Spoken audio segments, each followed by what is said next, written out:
Hello everyone, it's me again. Today I will recap the movie Retribution. When people are pushed to the limit, they will unleash their most potential abilities. Matt was driving his 2 children to school, and on the way, he discovered a bomb under the seat. The mysterious person kept giving him many instructions. The anonymous turned Matt into become the killer instead of him. So what will he do to escape this trap? Please follow today's recap. The movie opens with the male lead Matt, a senior manager at a financial company. He is a true workaholic, but not a family man. He always prioritizes the company's work over family matters.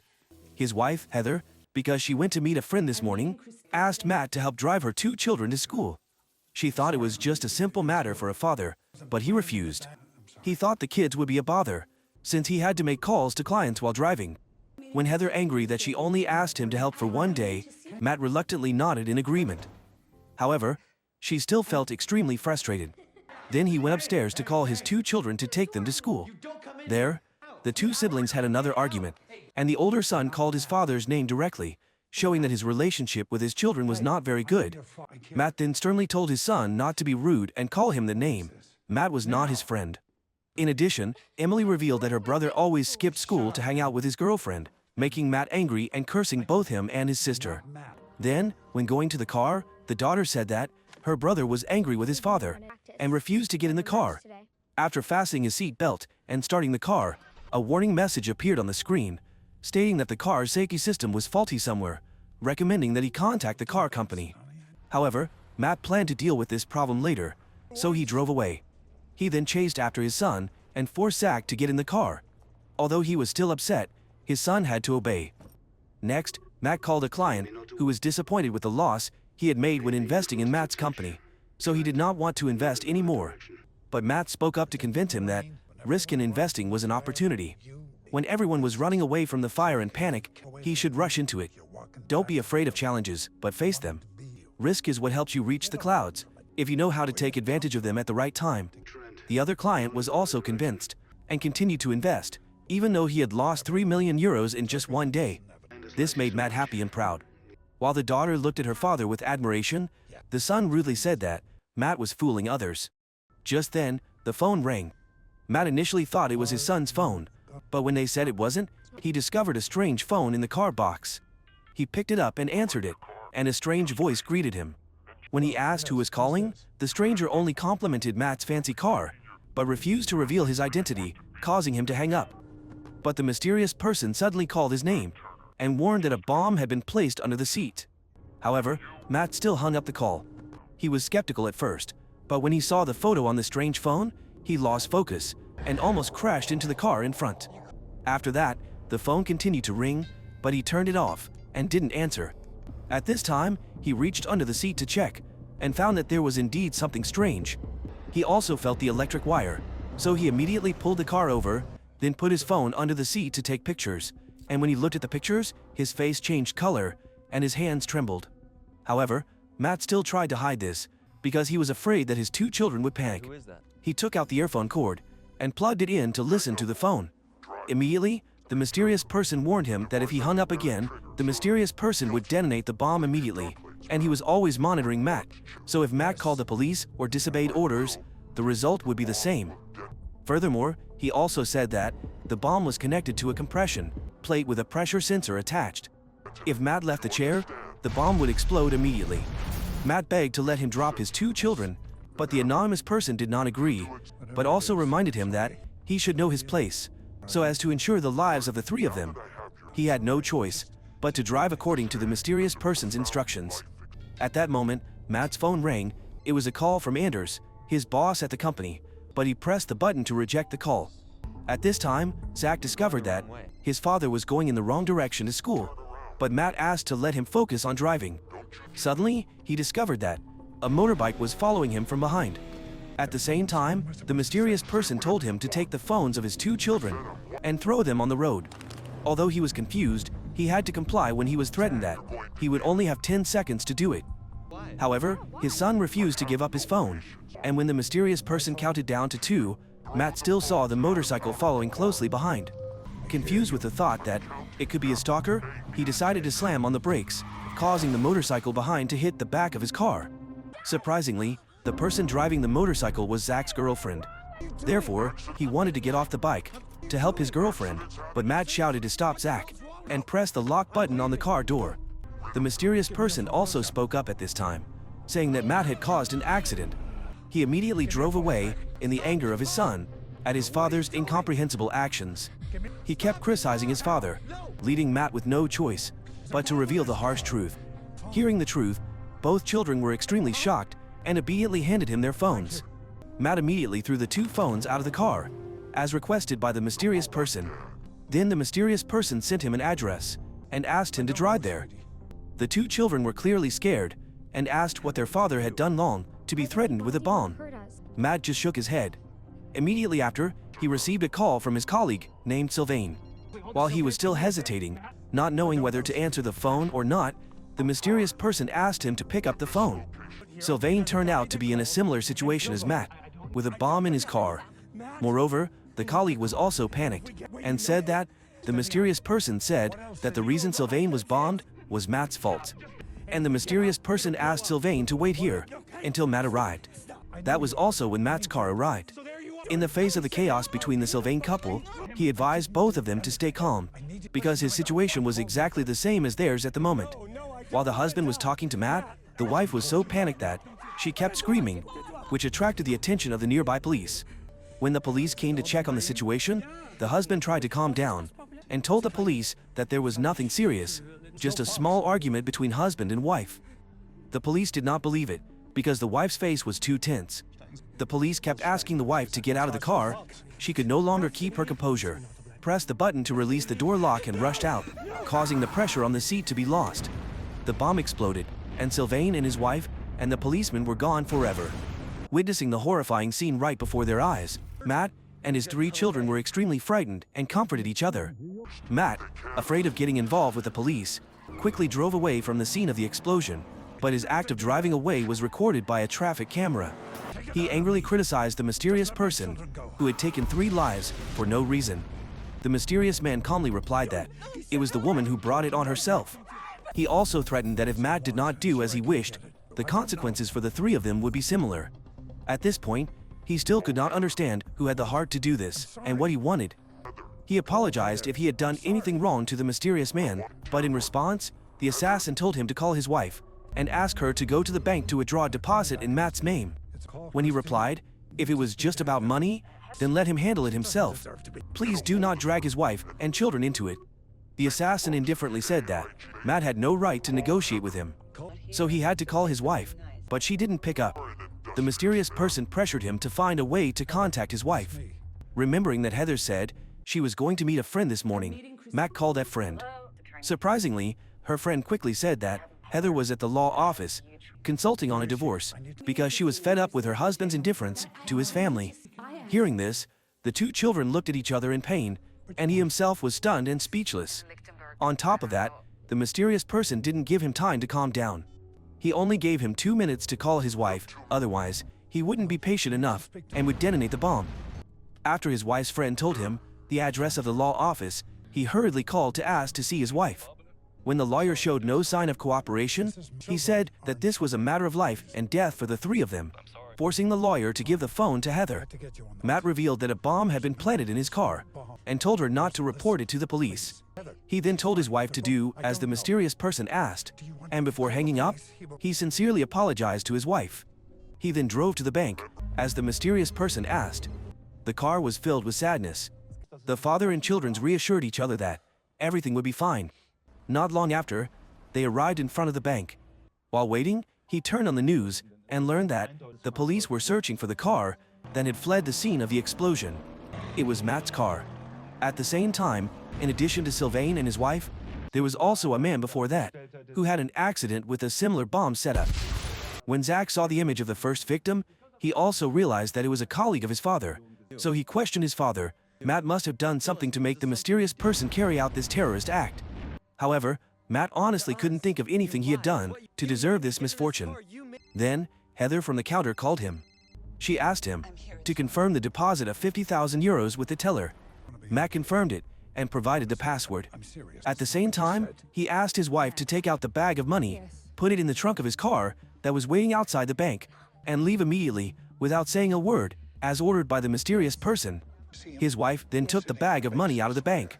But when she was about to go to the car, the mysterious person suddenly changed his mind. He asked Heather to put the bag of money next to the man in the blue vest nearby. The wife went to put the bag of money down and left urgently. Immediately after, she and the man were arrested by the police. The police also discovered Matt's car, so the mysterious person ordered him to drive away immediately. Matt panicked and said that he did not call the police. The mysterious man revealed that he was the one who called the police. It turned out that he had planned it all along. What he wanted was not just the small amount of 50,000 euros, but a huge amount of 208 million euros.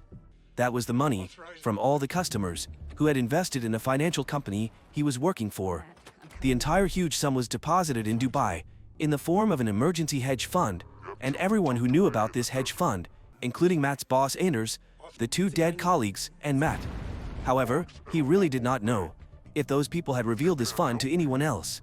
But anyway, now he understood clearly the motive of that bastard bomber. After that, the mysterious man sent him the location where he had to drive to, which was the location of his boss Anders. Worried about his boss, he texted Anders that he was in danger and not to do what the mysterious man asked. Then, he turned off the call mic and showed Zach the photo of the bomb to see if there was something that looked like a cell phone inside the bomb, and it was indeed. Although he couldn't think of a solution at the moment, it might help later.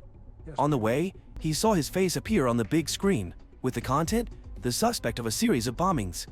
At that moment, he received a call from his wife. When he confirmed that the call mic with the mysterious man was still off, he hurriedly answered his wife's call, but it was the chief inspector on the other end. Matt tried to explain that he was the victim, not the bomber, and said that there was also a bomb planted in his car. However, the chief inspector didn't believe him. He also tried to describe the bomb, which was designed with two main parts, a pressure sensor compression plate and a signal receiver made from a mobile phone. If these two parts could be disabled, the bomb would not be able to detonate. But at this moment, the mysterious person spoke up, asking for the car to go faster, causing Matt to frantically hang up on the inspector and turned on his call mic to answer. The mysterious person seemed not to recognize the call he had just made to the police inspector, but also warned him not to do anything stupid, otherwise would detonate the bomb immediately. Matt then drove to the designated location inside a train station.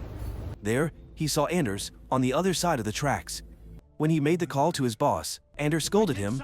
Why did he cause all this? Matt was extremely confused. Now he understood that the mysterious person was trying to frame him as the mastermind, but he had no way to explain to Anders. In addition, the mysterious person interrupted the call and asked the boss to immediately execute the mandate for Matt, with full authority to liquidate the 208 million euros hedge fund. Matt tried to warn the mysterious person that this was an act of stealing money from the client. Of course, the mysterious person ignored and asked Anders to do it immediately. Even told Matt to threaten to kill him if he didn't give in. Anders had no choice but to comply. He raised his phone, showing that the mandate had been completed. At this time, Matt asked the mysterious person not to harm him and Anders, then he would liquidate the fund and transfer the money to him. However, the mysterious man told him to open car storage compartment to get the gun he had prepared and forced him to shoot his boss, or he would detonate the bomb. He gave Matt 10 seconds again, and when he counted to 0, Matt threw the gun on the ground because his conscience did not allow it. At this moment, a train crossed. When the train passed, Anders' car exploded. Because the distance was quite close this time, some fragments flew into Matt's car. One fragment was deeply embedded in his daughter's thigh, causing blood to flow continuously. He had to take the tie he gave Zach, tie the thigh above the wound, to slow down the blood loss. Before this tragedy, Matt seemed to have gone mad and just drove away in a frenzy. When the cruel blackmailer asked him to make the final settlement and transfer the money to him, he flatly refused. He even threatened to take revenge on that anonymous person. Several police cars chased after him. A series of police cars continuously blocked his way, but he still found the way out. Matt was busy driving, and the mysterious man kept telling him to settle the score, making him furious and yelling that, without him, the other guy wouldn't have any money, and if Matt transferred the money to him, he would just blow up the car. Just like what he did to Anders.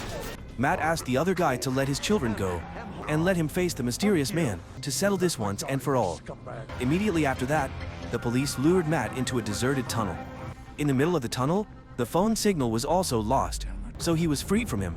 because Anonymous couldn't detonate the bomb remotely. But the problem now was that he was stopped by the police. Layer upon layer of police were deployed. Even the snipers were in position, ready to take him down at any moment. The daughter was now exhausted from losing too much blood. Heather was also brought by the police, but she was not allowed to approach the car. Then, the police set a bomb detection robot to search. When the robot slowly scanned the front and back, Matt got mad and shouted that the bomb was under the seat of him and his children. But the police did not believe him. Just continued to let the robot slowly scan and analyze the car. Observing that Matt was losing patience, the chief inspector put down her gun and decided to risk going towards Matt to talk to him. While from afar, the guns were aimed straight at Matt and were just waiting for her command. Anyway, all the clues they had in their hands at the moment were disadvantageous to him. The police did not even rule out the possibility that he used his own children as hostages. However, when he saw Matt's sincere plea for help to get his daughter out of the car and save her, the chief inspector somewhat had a different view of him. She then called 2 bomb disposal experts to approach the car. After they found no signs of danger on the car doors, they removed all 4 doors to facilitate bomb detection. As a result, they discovered a bomb attached to a pressure sensor plate right under Matt's seat. Therefore, the inspector asked them to immediately get the 2 children out of the car. Seeing his daughter being taken to the ambulance, Matt was able to relieve some of the burden in his heart, and Zach now saw his father's true love. He expressed his desire to stay with his father, but Matt encouraged and persuaded his son to get out of the car. At the moment, the police still had no way to remove the bomb from the chair. Matt kept insisting to the inspector that he was the victim, and that the mysterious person was the mastermind behind everything.